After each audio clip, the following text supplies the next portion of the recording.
Y para hacer un análisis de lo que está pasando hoy en el país, Julia Estrada, muy buenas noches.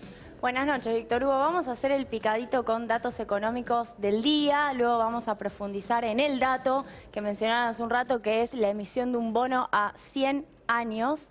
Pero vamos a empezar con algunos números de consumo y concretamente con el Día del Padre, que muestra una caída de consumo interanual sobre una caída de consumo interanual del año pasado que había sido todavía más pronunciada. Es decir, está cayendo mucho el consumo. En 2016 la caída en las ventas, en los regalos, por el Día del Padre había sido de 7,5%. Estamos hablando de la misma fecha. La comparación es interanual, 2016 contra 2015. Si comparamos 2017, ahora, este fin de semana, contra 2016, la caída es de 3,5%. De nuevo, se monta sobre la caída del año pasado. Y el ticket promedio, esto es muy curioso, la compra promedio fue de 750 pesos. No alcanza ni para un jean, para un pantalón con 750 pesos. Vamos ahora a una segunda placa que también me parece muy relevante porque hace a lo que dice una consultora que van a aumentar los salarios este año. A mí el dato a priori me sorprende porque no es el número que nosotros estamos manejando. Yo estoy manejando un número más cercano al 23%. Ahora, claramente desmiente estos acuerdos que el gobierno dice que se ubican en el 20% y el gobierno lo sigue diciendo porque busca condicionar y disciplinar a las próximas paritarias a que, por favor, no lleguen al 27%. Estamos hablando de una inflación que anualmente está cercana a este valor. El IPC en realidad de mayo estaría dando un 25% anual. De cualquier manera, si esto se cumple y comparando, por ejemplo, con el IPC de Ciudad de Buenos Aires, podríamos hablar mágicamente de una superioridad en términos de poder adquisitivo para los trabajadores, desde ya descontando la pérdida del 2016. Ahora, ¿qué pasa con la CGT? Está pidiendo para el Consejo del Salario un piso de 15.000 pesos. El Consejo del Salario sabemos que se reúne este 27 de junio y no es un dato menor. Julia, ¿ese es el salario mínimo que se está pidiendo?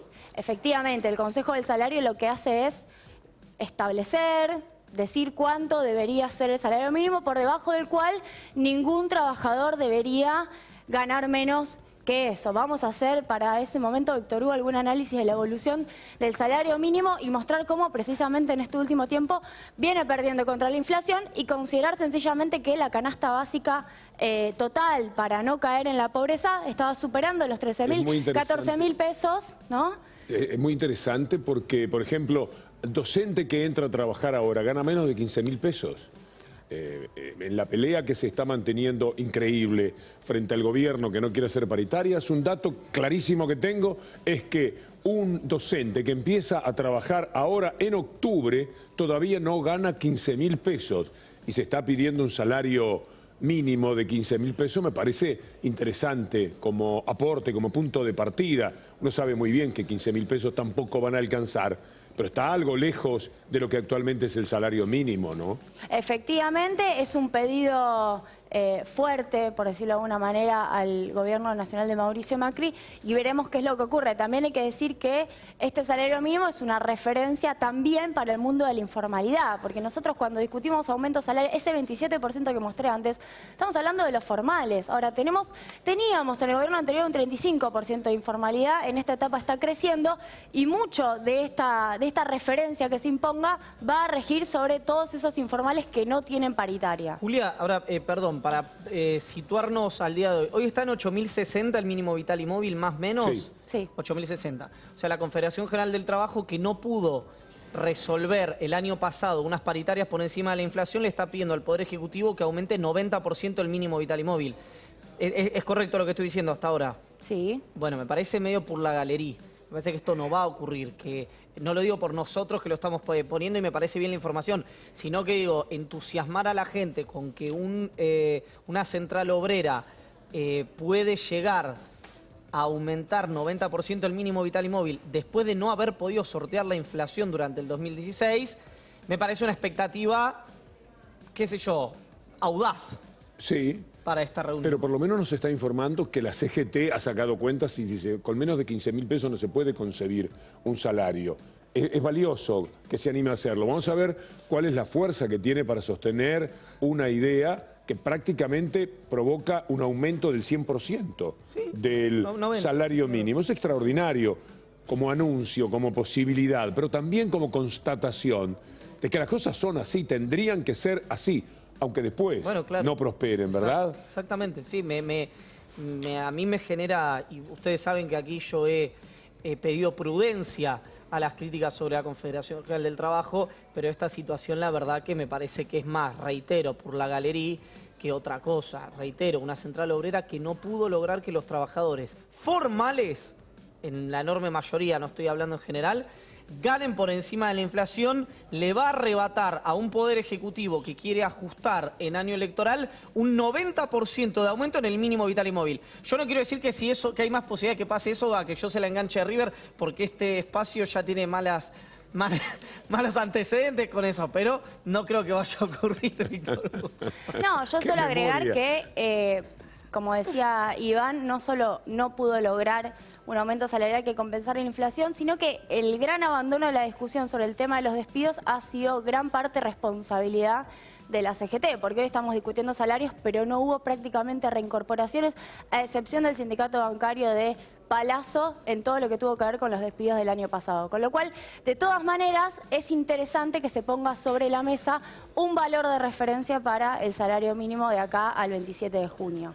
Bueno. Pasamos ahora a lo que ha sido el tuit que revolucionó las redes del Ministerio de Finanzas a cargo de Caputo. Argentina anuncia una emisión de bonos en dólares a 100 años de plazo. Bueno, ¿quién se cree Caputo? ¿Quién es Caputo? Para generar una deuda a 100 años. Recordemos que la primera de Rivadavia, de 1825-26, se pagó en 1904. Aquello duró 80 años. 80 años, parece mentira, condenando al país. Lo mismo va a intentar Caputo. ¿Quién se cree? ¿Rivadavia? No, y lo más grave, no me quiero adelantar porque lo vamos a profundizar más adelante, es la tasa, Víctor Hugo. Estamos hablando de una tasa. Ya el plazo ameritaría otro tipo de tasa. La tasa es de 8,25% y hoy leía que uno de los casos similares, por ejemplo, ha sido México, pero claro, colocó a 5%. Digo, podríamos en todo caso negociar la tasa, ¿no? Es dar ganancias. Ayúdame, por favor, con lo que muchísimo sabes de economía y nos ayudas a pensar. Es dar ganancias extraordinarias durante 100 años. El que compre esto, dentro de muy poco tiempo, con los intereses, habrá amortizado y todo será ganancia. Estoy pensando bien en eso, Julia. Es que Argentina en este contexto, más allá de la velocidad del endeudamiento, sigue siendo un país fuertemente desendeudado, con lo cual todo tipo de compra de bonos del Tesoro en este momento y hacerlos rendir en este momento, no en la previa del 2001, sino en este momento, donde Argentina todavía tiene un 30% del PBI de deuda total o un 15% de deuda en dólares, la verdad es que yo diría es muy segura comprar bonos de deuda argentino. Con esto lo que hacen es un fuerte guiño a los mercados, que de nuevo lo vamos a profundizar más adelante, y no es casual que justamente el día de mañana, lo que se dice el 20J, JP Morgan decida si le da la categoría de mercado emergente a la Argentina después de un guiño fenomenal. La palabra sinvergüenza es un poco dura, se sale de lo académico, pero ¿cuál es la terminología correcta? Mendaz podría ser, para que suene más delicado, lo que uno quiere decir de aquellos que, por ejemplo, hablan de la pesada herencia.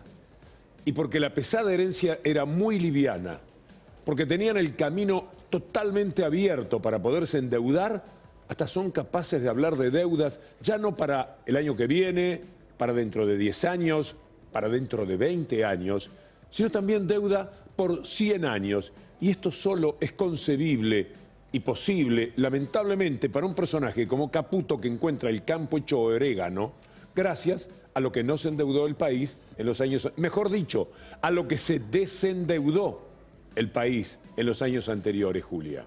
Bien, y la verdad es que para terminar esto ayuda a clarificar, a explicar al ciudadano de a pie que la verdad es que le importa la inflación, le importa el consumo, le importa su salario y la verdad es que la deuda sigue siendo un concepto bastante abstracto.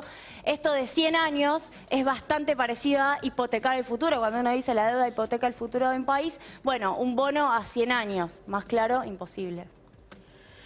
Vamos a hacer un poquito de promedio. Bueno, en realidad, en general, cuando uno hace mención a algo del deporte, piensa que hace promedio con temas más duros de la realidad.